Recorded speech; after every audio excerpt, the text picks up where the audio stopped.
Mhm. Mhm. Non. Donc, ouais. Non.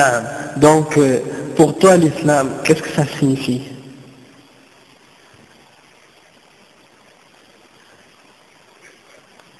Ah, ok. Ok, d'accord. Donc, étant donné que c'est vague, comme tu dis, c'est pas clair, c'est très important de te donner une explication de qu'est-ce que c'est l'islam. Parce que Allah subhanahu wa ta'ala, Dieu, on dit Allah en arabe, il ne veut pas simplement qu'une personne fasse un témoignage de sa foi en l'islam s'il n'a pas compris qu'est-ce que ça signifie. Quand on témoigne de l'islam, il faut témoigner en pleine connaissance de cause. Il faut comprendre exactement en quoi on fait notre témoignage. Donc Allah subhanahu wa ta'ala il dit dans le Coran إِلَّا مَنْ شَهِدَ بِالْحَقِّ وَهُمْ يَعْلَمُونَ, excepté ceux qui ont témoigné de la vérité en pleine connaissance, c'est-à-dire ils ont la connaissance de en quoi il y a les témoignages qu'ils font, ils savent. Et c'est comme un contrat. Quand tu vas signer un contrat, eh ben avant de le signer, tu le lis. Parce que si tu ne le lis pas, tu signes n'importe quoi, tu ne sais pas en quoi tu sais pas en fait qu'est-ce que tu signes. Et ça, c'est pas acceptable. Ok? Donc, avant de te demander de témoigner de l'islam, je vais t'expliquer un peu qu'est-ce que c'est l'islam, pour que tu aies une meilleure compréhension. Par la suite, si tu comprends bien qu'est-ce que je t'ai expliqué, que tu es d'accord, Inch'Allah, eh ben, si Dieu veut, Inch'Allah ça veut dire si Dieu veut, eh ben, tu feras ton témoignage par la suite. Non, Inch'Allah, Inch'Allah. Non. Donc, l'islam, qu'est-ce que ça signifie?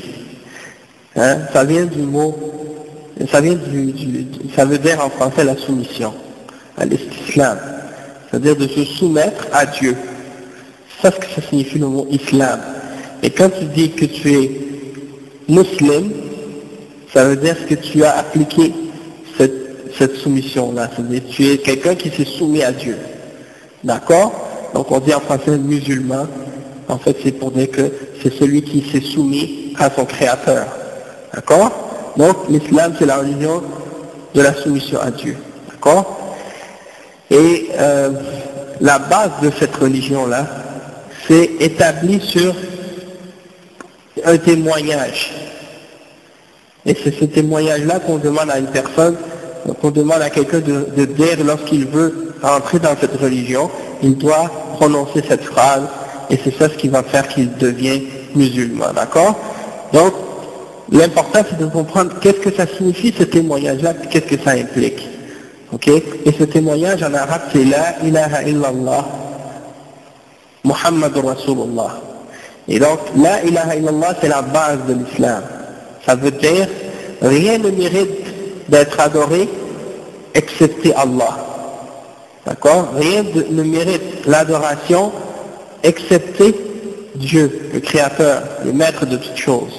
C'est lui seul qui mérite qu'on l'adore. C'est lui seul qui mérite qu'on l'invoque. C'est lui seul qui mérite qu'on le craigne et qu'on mette notre espoir en lui, etc.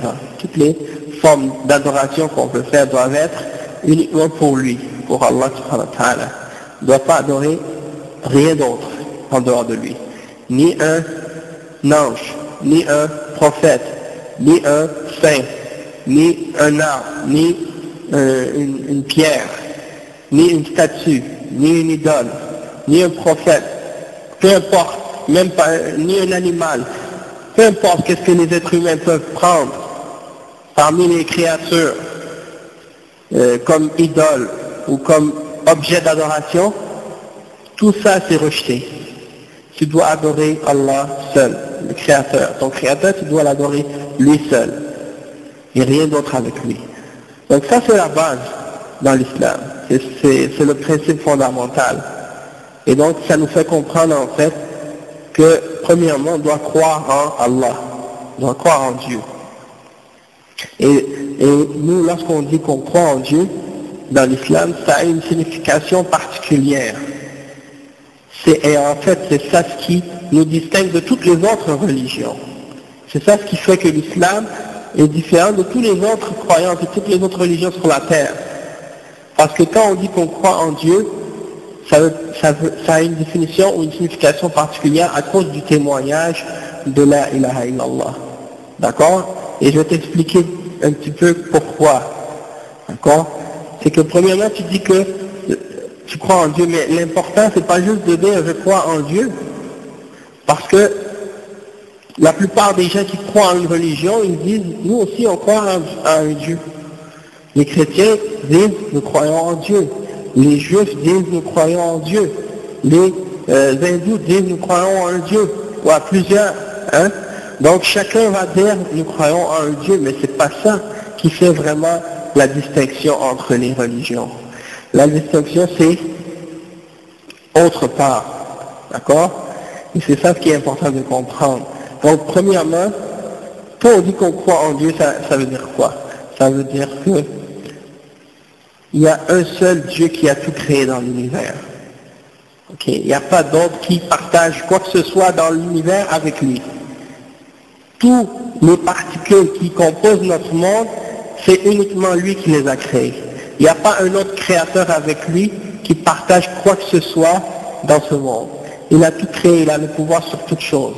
C'est lui qui fait vivre et qui fait mourir. C'est lui qui donne à chaque être sa subsistance.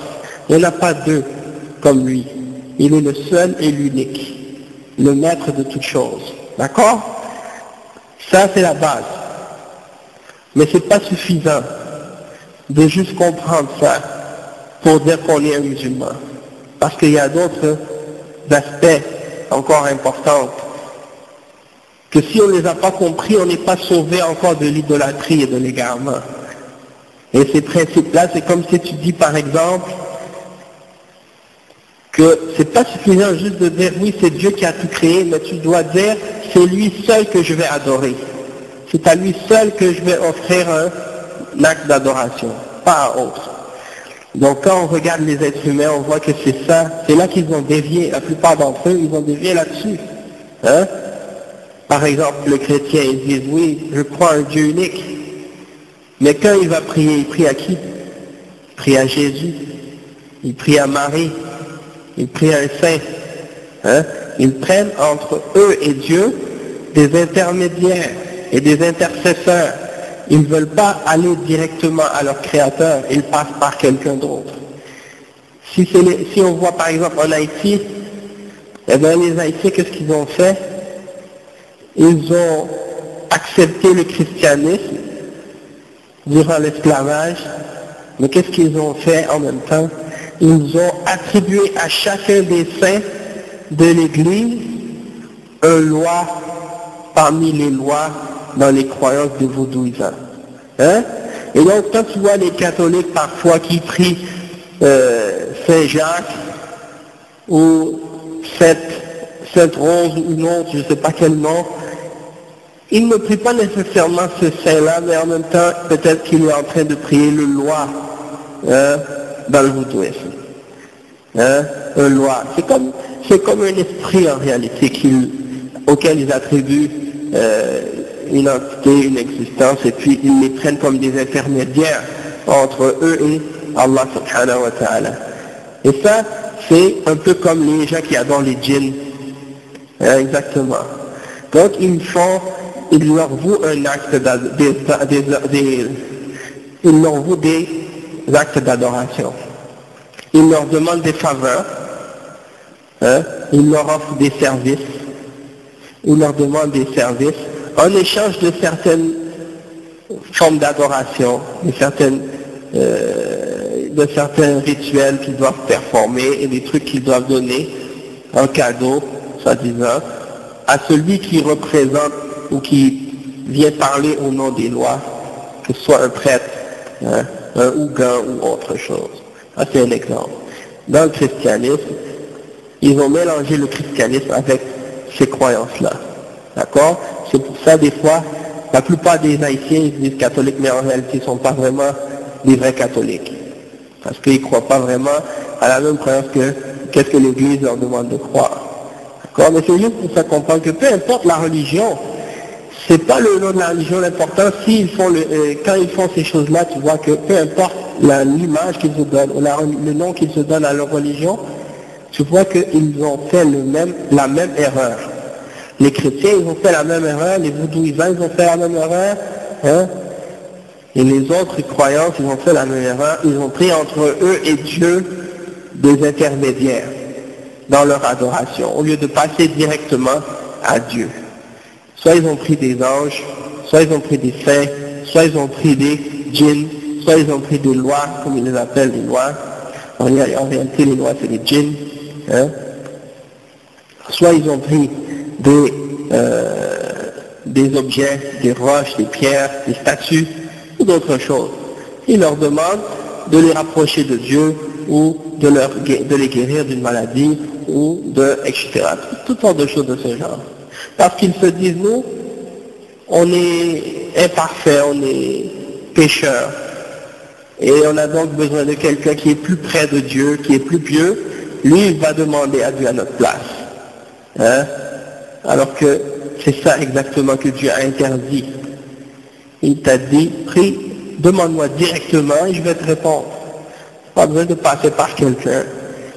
Parce que les hommes qui ont mis des intermédiaires entre les hommes et Dieu, ben, ils ont mis des intermédiaires souvent, c'est pour pouvoir en retirer un profit dans cette vie. Et pour manger les biens des hommes d'une façon injuste. Hein?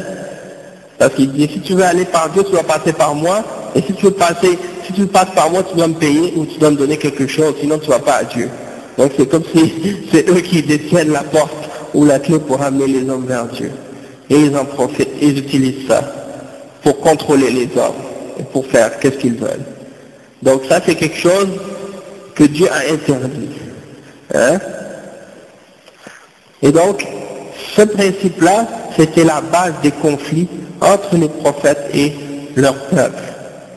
Chaque fois qu'un prophète venait à un peuple, il les appelait à abandonner les idoles, à abandonner tout ce que les hommes adorent en dehors de Dieu et à adorer Dieu seul. Et c'est là que la guerre et les problèmes commençaient entre les prophètes et leur peuple. D'accord? C'était pas de dire est-ce que c'est Dieu le créateur, est-ce qu'il y a un seul Dieu, tout ça. Mais la plupart des gens, ils étaient d'accord avec ça. Je demande à la plupart des gens aujourd'hui, même ceux qui disent qu'ils ne croient pas en Dieu, tu leur demandes, hein, est-ce que vous croyez en l'existence d'un créateur, d'un être suprême? Ils vont dire oui, il y a un être suprême, il y a un Dieu, mais ils refusent de l'adorer. Ou ils refusent de l'adorer lui seul, hein, ils refusent de lui vouer un culte exclusif. Hein? Donc c'est ça l'islam. L'islam c'est de dire aux êtres humains adorer Dieu seul. Et tout ce que les hommes adorent en dehors de Dieu, rejetez-le. Hein? Si quelqu'un te dit qu'il adore ce verre ou cette tasse, tu lui dis je ne peux pas l'adorer. Parce qu'elle n'a pas les qualités divines. Elle n'a pas les qualités de Dieu. Si quelqu'un te dit adore un être humain, tu lui dis je ne peux pas l'adorer. Il n'a pas les qualités de Dieu. Hein? Il mange, il dort. Ça veut dire qu'il a des besoins. Il va aux toilettes. Ça veut dire qu'il a des besoins. S'il a des besoins, alors il est faible. Il ne peut pas être Dieu. Dieu est tout puissant. Dieu n'a besoin de rien. Il se suffit à lui-même. D'accord? Donc Dieu n'a pas de faiblesse et d'imperfection. Il est tout puissant, il est parfait. Tandis que la créature, elle est imparfaite. Et c'est pour ça que c'est Dieu seul qui mérite l'adoration, et rien d'autre en dehors de lui. Et il y a un autre aspect donc aussi qui est important de comprendre, c'est que quand on dit qu'on croit en Dieu, eh bien il faut savoir c'est qui ce Dieu-là, comment on le décrit, comment on parle de lui.